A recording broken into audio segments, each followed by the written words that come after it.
More than 560,000 people have fled their homes due to an insurgency in northern Mozambique.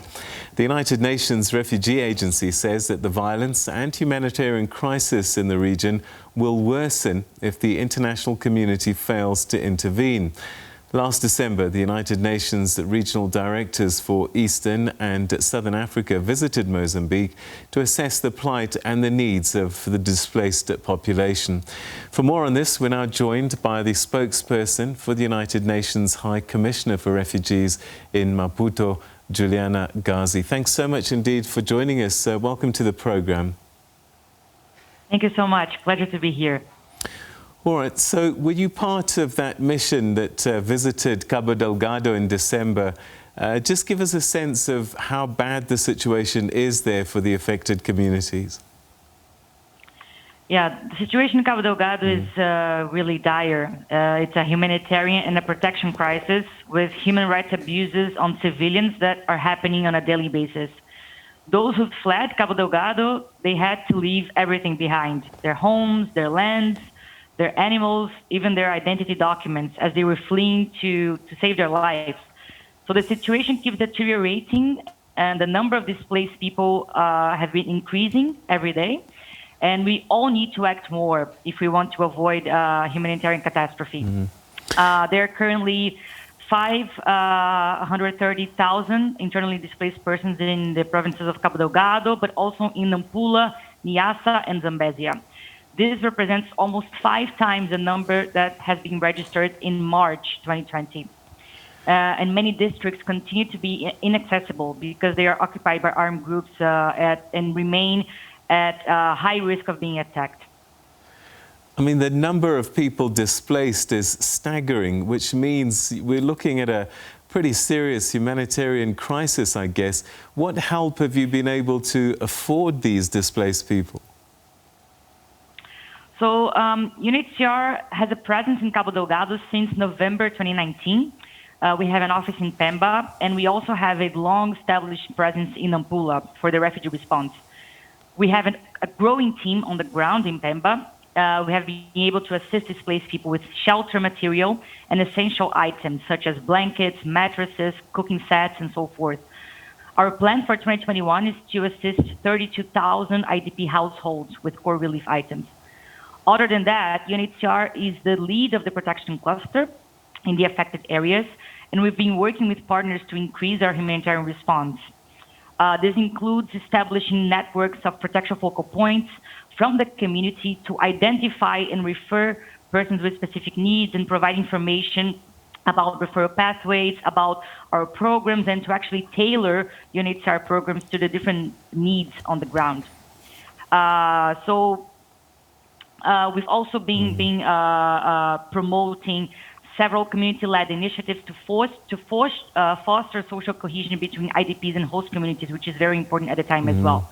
We plan to assist tens of thousands more people this year, but in order to do so, we need to get sufficient funding and access to displacement areas.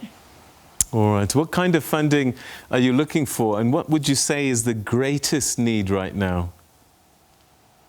So, as I said, the situation in Cabo Delgado is above all a protection crisis, where human rights abuses against civilians are ongoing.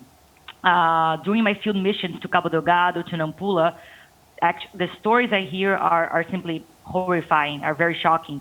Many people tell us that their houses have been burned, their fields and sources of livelihoods have been destroyed, and so forth. When I was in Nampula, also in December, I met a lady who fled Mocimboa da Praia after her house was set on fire by insurgents.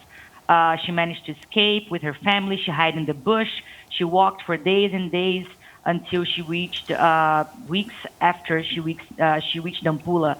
This is very common in Cabo Delgado, that the people are being displaced multiple times. They go to several different IDP sites in Cabo Delgado, and sometimes they are so scared of staying in the province that they manage to go to Nampula, to Niassa.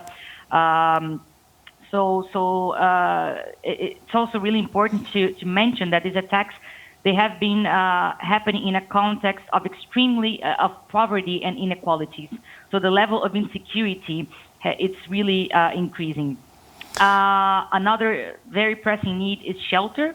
It's a concern because 90% of these IDPs, they are actually staying with host families who open their houses to welcome them.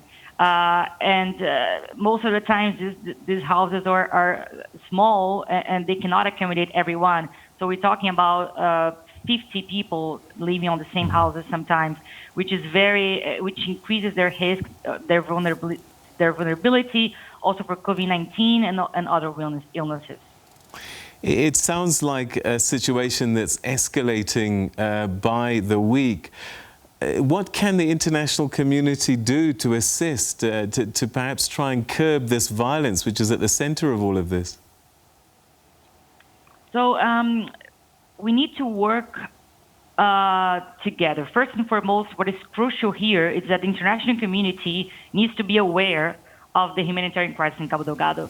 For years, this crisis has been a forgotten one. And as an international community, we have a common responsibility of changing the situation. We also appeal to all parties involved in the conflict to respect people's human rights. And finally, we also rely on media to report this dramatic situation. It's a common effort, really. All of us, everyone needs to act to avoid that something worse happens in the near future.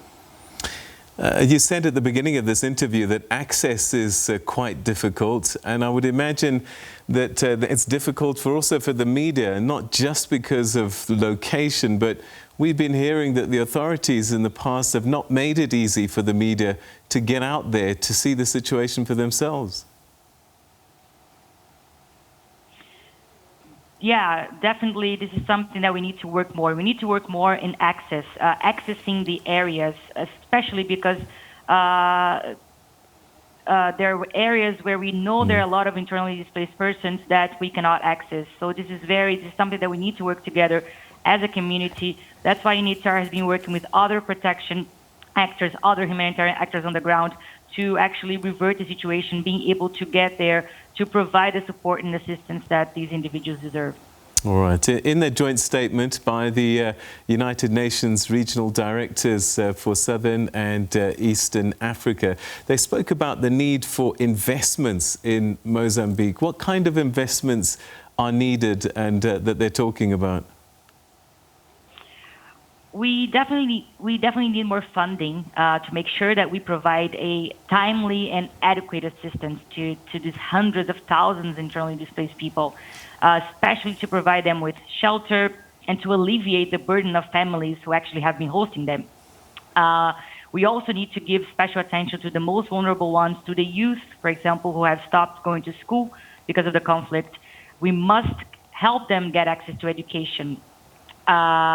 And we cannot forget that the response is also we need to rely on IDPs, on their will.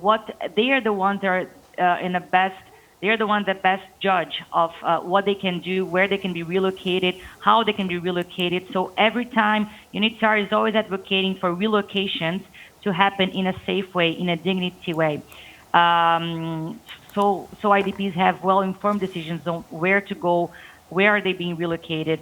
And finally, we also continuously advocate for enhanced coordination between humanitarian and development actors in areas hosting these forcibly displaced populations.